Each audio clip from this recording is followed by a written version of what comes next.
semuanya.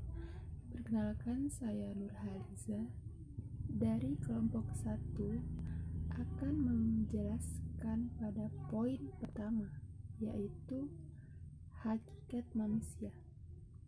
Dilihat dari penjelasannya, hakikat manusia adalah seperangkat gagasan atau konsep yang mendasar tentang manusia dan makna eksistensi manusia di dunia.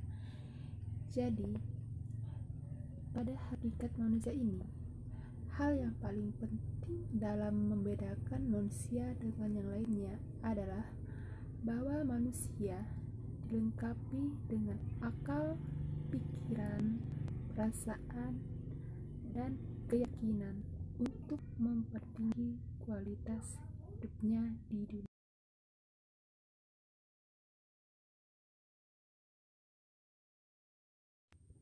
Selanjutnya adalah aspek-aspek hakikat manusia.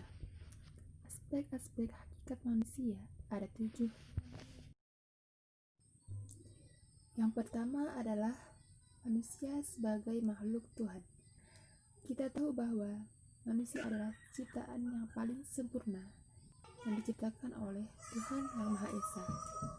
Fungsi dan tugas mereka adalah sebagai khalifah di muka bumi. Yang kedua adalah manusia sebagai kesatuan badan dan roh. Pada bagian ini ada 4 paham yang menjelaskan bagian tersebut, yaitu materialisme, idealisme, dualisme, dan manusia sebagai badani dan rohani. Yang ketiga adalah manusia sebagai makhluk individu, di mana manusia ini memiliki perbedaan dengan manusia yang lainnya. Perbedaan ini baik dengan postur tubuh, kemampuan berpikir, minat dan bakat dunia.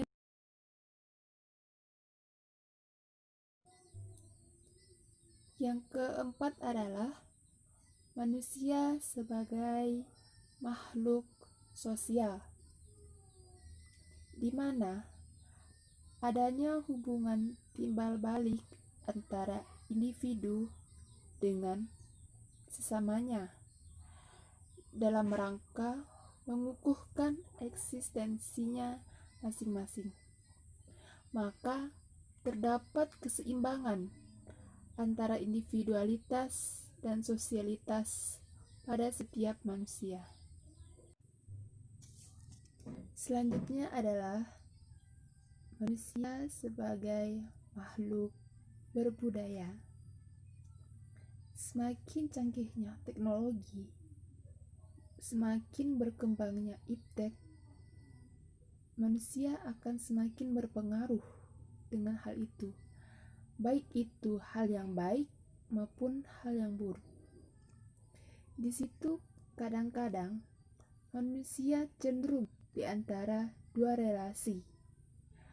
Di satu pihak ada yang mau melestarikan tradisinya, sedangkan yang lain terdorong untuk menciptakan hal-hal yang baru. Hal ini juga meliputi semua kehidupan budaya. Aspek yang keenam adalah manusia sebagai makhluk susila. Sebagai makhluk yang otonom atau memiliki kebebasan, manusia juga berhak memilih dan menentukan perbuatannya secara otonom atau bebas. Dan yang terakhir adalah manusia sebagai makhluk beragama.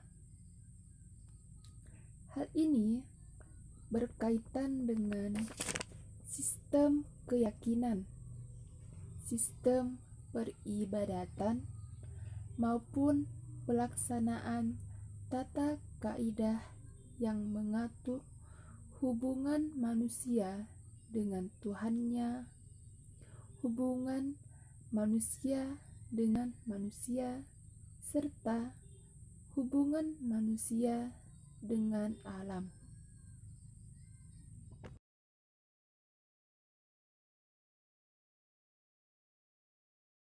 Baik, Assalamualaikum warahmatullahi wabarakatuh. Perkenalkan, nama saya Aldi Ramadhani. Saya akan melanjutkan penjelasan dari Nurhaliza.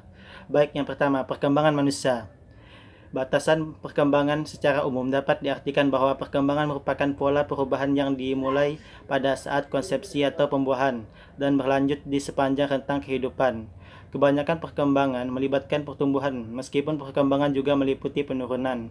Disebutkan bahwa perkembangan manusia merupakan suatu studi ilmiah tentang pola-pola perubahan dan stabilitas di sepanjang rentang kehidupan manusia. Hal itu menunjukkan bahwa manusia mengalami perubahan dalam beberapa hal, misalnya dalam hal tinggi dan berat badan, pembendaharaan kata, dan kematangan berpikir. Yang kedua, aspek-aspek perkembangan. Perkembangan sebenarnya tidak terjadi dalam konteks yang terpisah-pisah, namun untuk menyederhanakan dan mempermudah pembahasan, perkembangan sering dibagi ke dalam beberapa aspek. Sebagai contoh, membagi area perkembangan ke dalam 4 aspek, yaitu aspek sosial emosional, aspek fisik, aspek kognitif, dan aspek bahasa.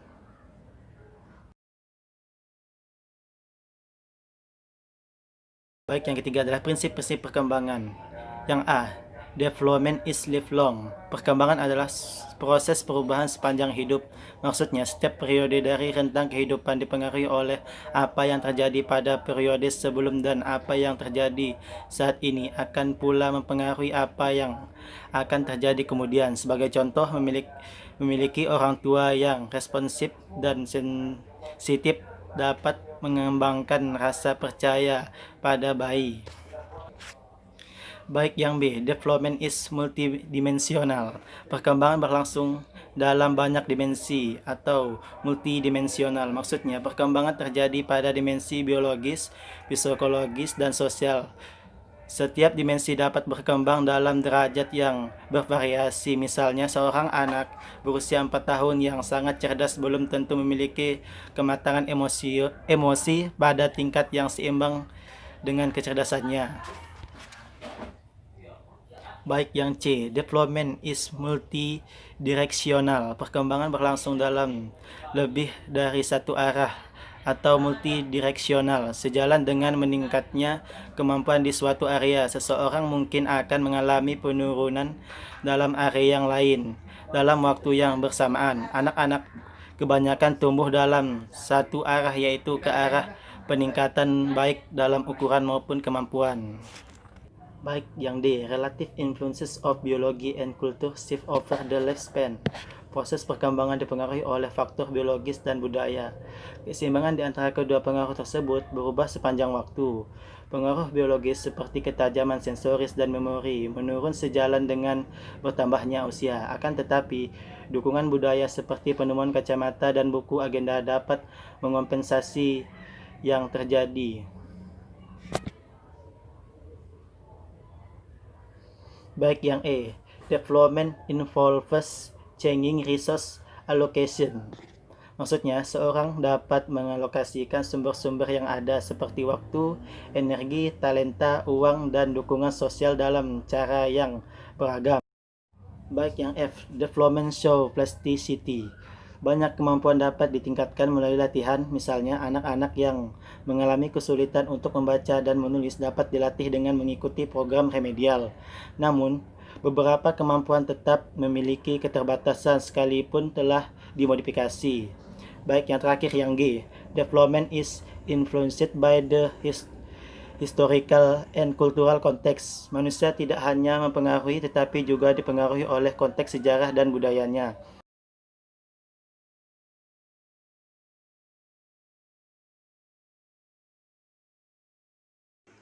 Baiklah, saya akan melanjutkan presentasi dari rekan saya. Saya akan menjelaskan tentang tripusat pendidikan. Di sini tripusat pendidikan dibagi menjadi 3 bagian. Yang pertama adalah lingkungan keluarga, yang kedua lingkungan sekolah, yang ketiga lingkungan masyarakat. Yang pertama adalah lingkungan keluarga.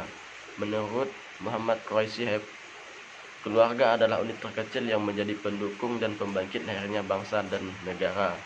Jadi dalam lingkungan keluarga adalah tempat paling utama berlangsungnya proses pendidikan. Fungsi dan peranan keluarga terdiri dari 3 bagian. Yang pertama, fungsi biologis, yang kedua, fungsi sosialisasi, ketiga, fungsi afeksi. Yang pertama, fungsi biologis merupakan fungsi untuk meneruskan keturunan seperti melahirkan dan membesarkan anak serta menjaga anggota keluarganya dan bertanggung jawab sepenuhnya terhadap kebutuhan keluarganya. Jadi fungsi ini juga merupakan dasar keberlangsungan hidup dalam manusia. Yang kedua, fungsi sosialisasi.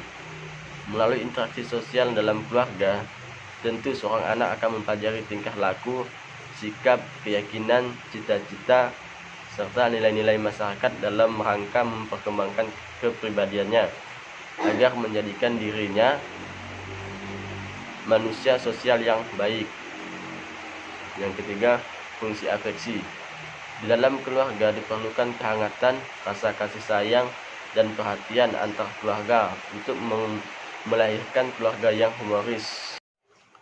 Faktor keluarga yang mempengaruhi belajar siswa. Yang pertama adalah cara orang tua mendidik anak. Di sini dalam mendidik anak tidak boleh terlalu keras dalam mendidik dan juga tidak boleh terlalu memaksakan. Lalu yang kedua, realisasi antar anggota keluarga haruslah terjalin dengan baik dan humoris. Lalu yang ketiga, suasana rumah. Tentu suasana rumah yang nyaman dan tentram agar anak dapat fokus dan konsentrasi pada saat belajar di dalam rumah. Lalu yang keempat, keadaan ekonomi keluarga. Jadi keadaan ekonomi keluarga juga sangat dibutuhkan untuk memfasilitasi keperluan-keperluan belajar anak agar dapat terpenuhi bagaimana semestinya. Lalu yang terakhir, latar belakang kebudayaan. Jadi latar belakang kebudayaan itu perlu juga diperhatikan dan perlu juga ditanamkan kebiasaan-kebiasaan yang baik agar mendorong semangat anak agar lebih giat lagi dalam belajar. Kedua, lingkungan sekolah. Hedri Hawawi berpendapat bahwa sekolah merupakan organisasi kerja atau sebagai wadah kerja sekelompok orang untuk mencapai suatu tujuan, di mana anak didik mendapatkan pelajaran yang diberikan oleh gurunya, dari yang tidak tahu menjadi tahu. Terdapat 5 fungsi pendidikan dalam lingkungan sekolah, yaitu yang pertama, fungsi transmisi dan transformasi budaya, yaitu merupakan proses pewarisan kebudayaan dari generasi ke generasi melalui sebuah pendidikan. Yang kedua, fungsi peranan manusia sosial. Di sini diharapkan siswa dapat menjadi manusia sosial yang dapat bergaul dengan sesama meskipun berbeda suku, bangsa, dan agama, sehingga mereka dapat menyesuaikan diri dengan situasi sosial maupun lingkungan sekitarnya. Lalu yang ketiga, fungsi membentuk kepribadian sebagai dasar keterampilan. Dalam sebuah pendidikan, melahirkan siswa yang tampil dalam bidangnya. Yang ketiga, sekolah mempersiapkan anak untuk suatu pekerjaan. Setelah menempuh dunia pendidikan, diharapkan siswa mampu bersaing di dunia kerja. Lalu yang terakhir, serta menanamkan sifat integrasi sosial.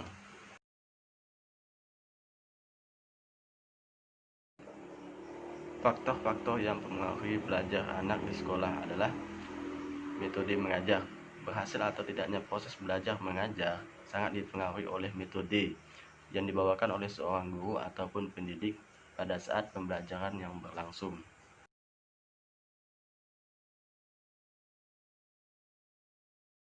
Baiklah, saya akan melanjutkan hasil presentasi dari Nurhaliza, yaitu lingkungan masyarakat. Lingkungan masyarakat terbagi menjadi dua, fungsi masyarakat dan faktor masyarakat. Fungsi masyarakat yaitu memberikan pedoman kepada anggota masyarakat, menjaga keutuhan masyarakat, memberikan pegangan pengendalian sosial. Faktor masyarakat, kegiatan siswa dalam masyarakat, mass media, teman bergaul, bentuk kehidupan masyarakat. Hubungan hakikat manusia dan pendidikan, yaitu pertama, asas keharusan atau perlunya pendidikan bagi manusia. Yang kedua, asas-asas kemungkinan pendidikan. Sekian dan terima kasih.